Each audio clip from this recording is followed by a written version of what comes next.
You have to be careful. Polygamy, sit down. Nature even supports polygamy. There's no animal that has one wife. The Bible says, does not even nature teach you? Bring it up. Does not even nature itself teach you? Yes. Wait.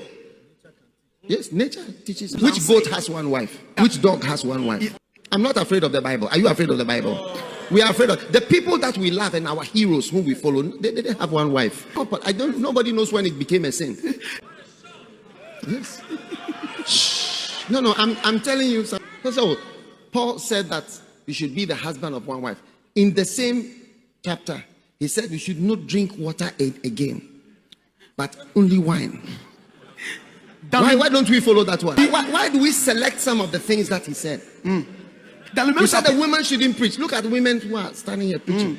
If anyone says he's a prophet or spiritual, I should acknowledge that what I'm saying is from the Lord. That a woman should not preach and she should not exert authority. If anybody says he's a prophet or spiritual, 1 Corinthians 14, he says he's a prophet or a spiritual person, let him acknowledge that what I'm saying is the commandment of God, not that his own idea. That what? That the woman should not preach. Bring a scripture. Let your women be quiet. Thank you very much, Bishop Dag-Heward Mills of Lighthouse Chapel. You're welcome to His Cup TV. My name is Collins Nanaya Arubese. Now, based on what our bishop said, I am so happy, and these are the kind of pastors or preachers that we should have on our pulpit preaching. This is an educated pastor. And being a pastor is one of the most important roles in the society. If you get a pastor who is not educated, I tell you, he's going to mess up your whole entire mindset. Now, let me give you a historical background to this issue about polygamy. Now, you're all aware that African societies, before the coming of the Europeans, were polygamous society. They married more than one woman. Now, the reason behind they married more than one woman was not because they were promiscuous or they just loved to, of course, marry women, but it was because of economic, of course, reasons. Because the more children you had, the more you could get free labor, to work on your farms and all of that. That was the reason mostly why African men chose to marry more than one woman in order for them to get more children, to work in their farms and all of that. So that was the reason why men would go. It wasn't by force that you marry more than one. It wasn't force, but people who married more than one, this was one of the reasons why they did so. Then we are all aware that Christianity was introduced to the African by the Western powers or the Western Europeans. And these missionaries or European missionaries came with the Bible, and they came to introduce the Bible to us. Now, in the course of introducing the new faith, for that's the Christian faith, to Africans, they made Africans aware that polygamy was wrong, and therefore if you practice it, it will end you in hell. That was the sermon that they gave to our forefathers. And of course, our forefathers also took it and they accepted it, and some of us also started to preach against that. You see, the issue of polygamy, as the pastor said, nobody knows when it became a sin. Now, let me tell you this. All the characters in the Bible, most of them, majority of them, especially in the Old Testament, were polygamous people. And that is why the pastor said that all the people that we follow in the Bible were polygamous. And I never heard God talk about polygamy, that Solomon or Abraham, you are marrying, of course, more than one wife, and so it is a sin, it is against my commandment. There is nowhere in the 10 Commandments which says that if you marry more than one wife, it is wrong. It is rather says, do not commit adultery. So you only commit adultery when you have not married the person. Once you have married the person, it is no more considered as adultery. Now, when the Bible was written in Israel, of course, Hebrew. So the culture of the people were brought into the Bible. And that is why you don't find wedding ceremonies and stuff like that, how we do our things today in the Bible. The cultural background of the Bible was a Hebrew one, a Hebrew culture. So the way the Hebrew lived their life, and of course Hebrew culture never frowned on polygamy and all of that. So when Christianity got planted in Rome, during with the help of Paul and co, and Christianity got into Rome, into Europe. Now Europe saw that Europe also had their own way of life, their own culture, and Europe's own way of life is you marry more than one woman. You can't marry, you marry one woman. You can't marry more than one woman. That is the way of life of the Europeans. You cannot, of course, marry. They don't tolerate, of course, marrying more than one wife. You marry only one.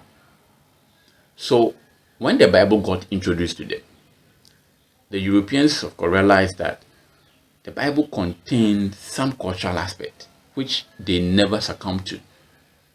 So they decided to take the divinity of Christ, the preachings around Christ, and then attach it with their culture, thereby taking away the cultural aspect of the Bible from it. And the cultural aspect, I'm talking about those who were marrying, of course, more than one, the kind of food they eat or dress that they dress, of course, the kind of languages that they were speaking, of course, the kind of names that they gave to their children in the Bible. That's what I'm talking about. So they threw those things away, and then they took the divinity, the preaching about Christ, and then they added it to their own way of life, the European way of life. So when they came to Africa and they were introducing Christianity to the African people, they did not introduce it together with the culture that is found in the Bible, but they introduced it with together with the European culture. So they tell you that there is a man called Jesus Christ. That's the divinity I'm talking about that they took. There is a man called Jesus Christ. He did this, he did that. You must follow him, right? Good. But then this man does not like, then they brought in their culture. Because we don't marry more than one woman, this man Jesus does not like marry more than one woman. So you too, because you are a polygamous society, stop marrying more than one woman. That is how the whole thing came about. And the names, the Christian names and all of that, even the languages that you will use to worship, they told you to use the English language, sing the English hymns. You understand? Paul and Peter and Cole and whatever, were they singing hymns in English language? No. So the names, the hymns, the drums, the way of life, how you should marry and all of that, take the European way and take the divinity of Christ. That is how they presented the Bible to us. And some of us also took that and then we, started preaching. So that is how it all happened. But really, when you look in the Bible, so you see, at a point in time, some of the Africans now got, because at the time that they were telling Africans to, of course, they were preaching initially. We couldn't read the Bible, so we didn't understand anything in the Bible. So we were only taking it orally from what they were saying to us. Then some people, went to school and they decided to read the Bible, and then they got to know that no, really, the people, the characters that the Europeans are preaching to them to emulate, to look at their lifestyle, the faith of Abraham, practice, of course, the faith of Abraham, and all of that. But do not practice the life of Abraham. Abraham married more than one. Do not take that one, because we don't marry, of course, more than one, as, of course, Europeans. But take the faith. When the African who were educated saw that no, the people that these people are preaching to us to emulate actually married more than one woman, their lifestyle is not what these people are telling us to do. So that is, of course, what resulted in the African churches, the Al-Adura churches, the spiritual churches. You see that the spiritual churches, they took some aspect of the traditional culture, our own way of life, and then they mixed it with that of the cultures in the Bible. So they decided, okay, so now let's dress like Moses. We will not dress wearing European tie because that's what the Europeans told them. Let's use our own language because of course Moses and Co, they use their own language to worship God. Of course, let's use our own instrument. So you realize that these churches, African churches as we call them, were different. And of course, the Europeans started to brand them as evil churches, but that was not true. So that is the angle where this whole polygamy is evil came in. And I wish all pastors would understand what this man is preaching. So always Christians take some aspect of the Bible and then they take some and they leave some. Especially if you go to the Old Testament, for instance, there are so many things there are so many rituals about Leviticus. In Leviticus that the Rastafarians really believe in. If you have time, you can read Leviticus, and you realize that area for Christians are not touching. They don't go there because they say it is Old Testament, it is past, so we don't have to touch it. But they take some doctrines from this same Old Testament and preach it. But that aspect where it says leave your hair on, don't cut your hair and all of that, they say they are irrelevant because it does not add any value to their life. So you heard the pastor, why do you pick some of the things that Paul said and then do not pick, of course, some of the things that of course Paul said? Paul said that you should marry more than one. Now he also says that women should not lead. He said so many things, slaves, obey your masters, whether wicked or whatever. He said so many things. Why do you pick and choose? So that is the angle where this whole thing became evil. And some people also have the mindset of using Adam and Eve case to justify that God gave Adam and Eve one wife. So why should you marry more than one wife? Hello, Adam and Eve came before Abraham and Co. came in there, right? Yes. So go and ask Abraham and Co. why. But the question is it good to marry more than one wife? Or it is good to marry more than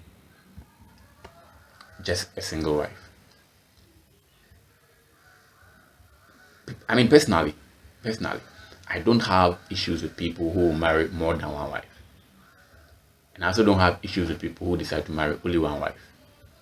But looking at our economy today, if you don't have the means, you don't do it. Understand? Yes. Let me tell you, women will tell you, oh, I don't want a man who has married more than, or I don't want to be a second married. It's because you don't have money. Let me tell you, look at the women who are married to these famous people. Ask yourself, most of them have 5 wives, but they are there. They are married to them because of money. So let's not deceive ourselves. When you get a man who has money, my sister, you don't care to be third wife or fourth wife. And there was, this whole idea of Christian name. You see, so Europe came to brand us. You need a Christian name. You need that. Those names that they give to us, you go, you give birth, they baptize, by force, you must give your child a Christian name. There is nothing like a Christian name. What is a Christian name? Is Mary a Christian name? The name Mary existed before Christianity came into existence. Is Moses a Christian name? Is Joshua a Christian name? These names existed before, Christianity started. So how, when did it become a Christian name? My point is that you don't need to have a Christian name before you can worship God. See, you don't need to have a Muslim name before you can worship Allah. And same thing also goes to the Islamic religion. They also did the same thing. You shouldn't be called Muhammad before you can worship Allah. You understand? All these are cultural imperialism. And today, Africans have lost ourselves. We have lost who we are as a people, because we don't even understand ourselves anymore. Because we have taken so much on our head, like a woman who has a wig on her head, so much on her head that, she's feeling the heat, but she can't remove it. That's how Africans have made to be, and it's so sad. It is time we liberate ourselves from all these. I'm not saying that marrying, of course, more than one is good or bad, but hey, let's not make it a sin. It is never a sin. No, it is not. They are telling us we should allow gay. That gay is okay. And some churches in Europe have legalized gay. But they are preventing us from marrying more than one.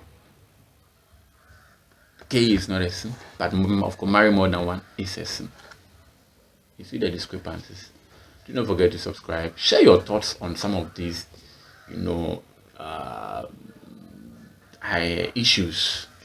I really want to hear your thoughts about what you think about some of these issues regarding that. And so today, in most African, of course, society, for polygamy has been condemned. But I think if you have money, people don't see it as really an issue. But if you are poor in African society, that is what it is. So we've not really come out of it, but still the churches are pushing it. And I love this pastor for that. Thank you, Dag-Heward Mills of Lighthouse Chapel. I think I have to change my church and join you because you are genuine. You are always objective in your preaching. Do not forget to subscribe to our channel.